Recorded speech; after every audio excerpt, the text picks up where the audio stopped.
Chapter 13. This may help. Once I got to school, I went straight to the office. "I'm sorry, TJ," Mr. Ellis apologized, "but Mr. Martinez isn't here yet." "That's okay. I can wait," I said, taking a seat in an office chair. I took out my notebook and began to read over the notes I had taken last night. They were a bit more sloppy than usual since I was half asleep when I was writing them. This was a great idea. I just knew it. "TJ!" an excited voice boomed from behind me. "Principal Martinez!" I said, standing up and shaking his hand. "What brings you into the office this early in the morning?" he asked. "It's kind of private," I said. "Could we maybe talk in your office?" "Sure, of course.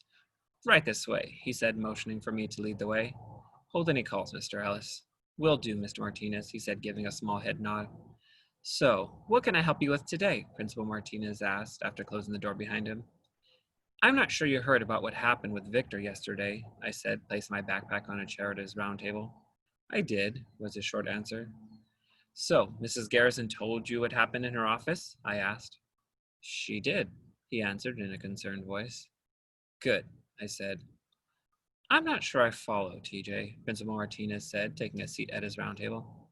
"It's good because I promised Victor that I wouldn't tell anyone about what he told us yesterday.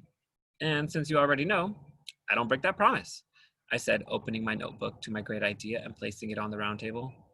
"What's this?" Principal Martinez asked, wrinkling his eyebrows. "It's my idea to help Victor," I said proudly. "Oh, TJ, bless your heart," he said, placing his hand on my shoulder. "But Mrs. Garrison and I are making sure that Victor is getting all the help that he needs. I know that he didn't mean to be rude, but it was almost like he was saying that my great idea wasn't needed. And I'm sure that your great idea is great, but," he began to say before I interrupted him. "You're right. It is great. And that's why we have to do it," I said, looking at him straight in the eye while placing my hand on his shoulder. "Not for me, for Victor." Principal Martinez took a deep breath, closed his eyes, and said, "This world needs more TJs." After explaining my idea to him, Principal Martinez smiled and told me that my idea truly was a great idea. He then informed me that we wouldn't be able to do it today, which immediately turned my excitement into sorrow. "But why not?" I asked. "Victor won't be at school today," he answered. "But why not?" I repeated. "Victor is getting some much needed help," he said somberly. "He should be back to school in a day or two." "Oh," I said disappointedly. "That's good news, TJ," Principal Martinez said excitedly. "I know. He's getting the help he needs," I said, taking my notebook and closing it. "Not only that," he said, leaning in close as if to tell a secret, "that gives us time to set up your great idea." I hadn't thought of that part before. It would take a bit of preparation, and Victor getting the help he needed was more important at the moment. "Thanks, Principal Martinez," I said, standing up, placing my notebook in my backpack and giving him a big hug. Victor ended up missing 2 days of school, but it was just the right amount of time for Principal Martinez and I to set up my great idea.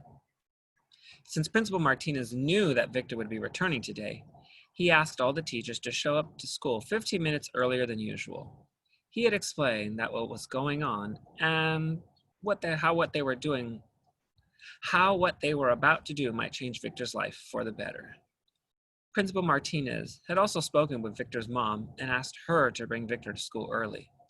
He said that he wanted to meet with them about something important. She said that she would make sure they were there on time.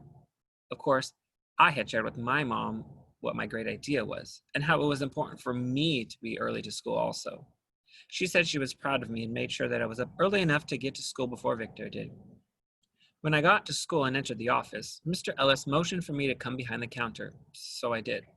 He then motioned for me to come to him. He had never done that before. As I approached him, he put his right hand in the air as if asking for a high five. I was a bit tentative, but I obliged him and gave him a high five anyway. "It's no wonder you're the leader of the TJ League," he said. "Every league needs a great example for their leader. You, TJ, are not just a great example to the members of the TJ League, you're a great example to us all." I didn't say anything back. I just smiled and gave a small nod before walking through the hallway that led to the teacher's lounge. When I got there, Principal Martinez and all the teachers were waiting around for Victor. All except for Mr. Weatherman, that is. He was stuck in traffic due to an accident on the freeway. This was a great idea, TJ, Mrs. Whiston said, walking up to me and placing her hand on my head. Thanks, was all I could say. For some reason, I was becoming very nervous. A few minutes later, Mr. Ellis rushed in to say that Victor's mom had just parked her car. Mr. Ellis was on Victor watch. Thank you, Mr. Ellis, Principal Martinez said. Once Mr. Ellis exited the room, Principal Martinez and I stood at the entrance of the teacher's lounge while all the teachers organized themselves around the edges of the room. All we could do now was wait, and boy, was that nerve-wracking. The longer we waited, the more nervous I became. Right this way, we could hear Mr. Ellis say from the front office. Victor entered the teacher's lounge first, with his mom close behind, her hands on his shoulders. Hi, Victor, I said, holding my hand out. Hi, TJ, he responded, shaking my hand. What am I doing here so early before school starts? He asked Principal Martinez. Well, Victor, your friend TJ here came to me a few days ago very concerned about you, he answered. Victor took his attention off Principal Martinez and looked directly at me. But don't worry, he didn't break his promise, Principal Martinez assured Victor. He came to me and said that he wanted to do something to help out his newest friend, something he couldn't do alone, something that might show him that not all people are bad, and more specifically, not all adults are bad. Principal Martinez motioned to his left, where Mrs. Jenkins, a kindergarten teacher, stood holding out her hand. Victor slowly approached her and shook it, followed by his mom, who also shook Mrs. Jenkins' hand. Good morning, Victor. My name is Mrs. Jenkins, and I'm a kindergarten teacher. When I was in kindergarten, I was very shy and kids used to pick on me. My teacher would get upset with me because I had a soft voice, and that made it difficult for her to hear. And believe it or not, I wanted to be a singer when I grew up. Confusing? I know. In the 3rd grade, I signed up for the school talent show. I signed up to sing my favorite song, Somewhere Over the Rainbow. When I showed up for the tryouts and people found out that I signed up to sing in the talent show, they picked on me so hard that I cried.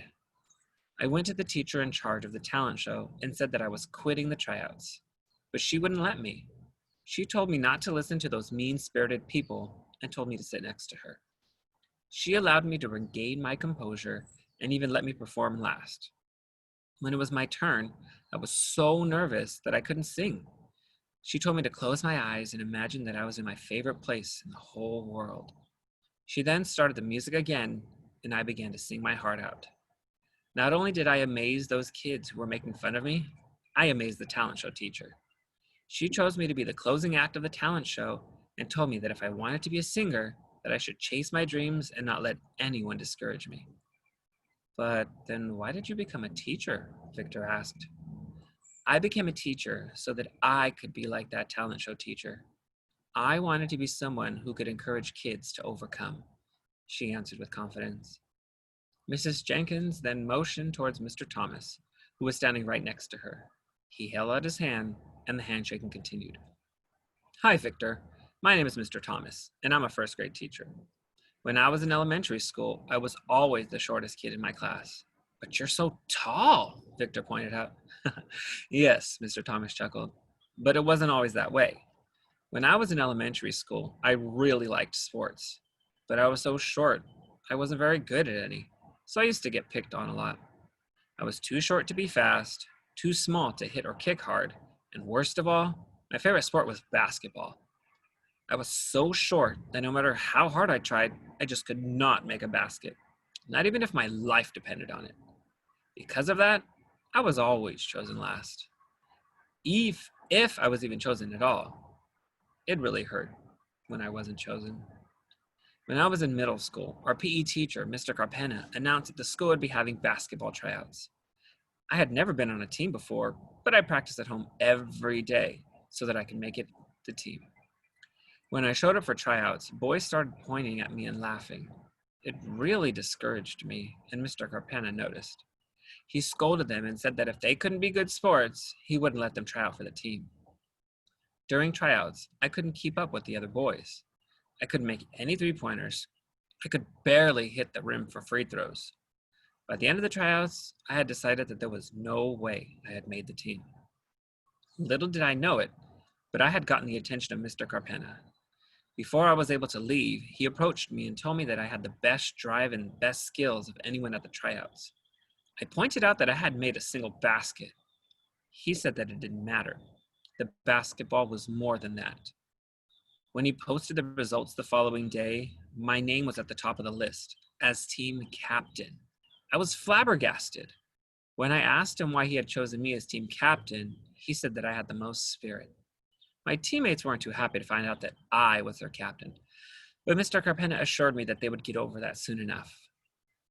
During that first season of basketball, my confidence and self esteem grew by leaps and bounds, and so did I. By the end of the season, not only was I as tall as my teammates, but I was also the best point guard we had. I stayed on the basketball team all through middle school and high school. I even earned a full ride scholarship to college. So why did you become a teacher?